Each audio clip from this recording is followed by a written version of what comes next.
Kalau datang ke JB, ini adalah tempat yang antara tempat yang paling meriah untuk korang cari makanan pagi-pagi. Pagi-pagi orang dah macam ulat dah. Antara punca kenapa orang ramai datang dekat sini sebab ada banyak jenis makanan yang korang boleh pilih. Memang pening nak pilih.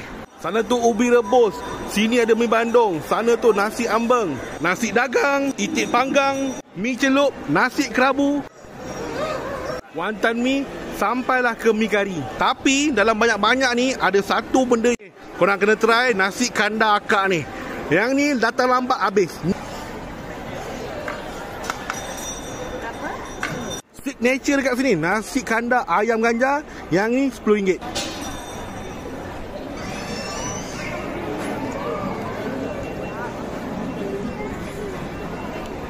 Nasi kandar ikan bawal, yang ni pun RM10. Nasi kandar daging RM10.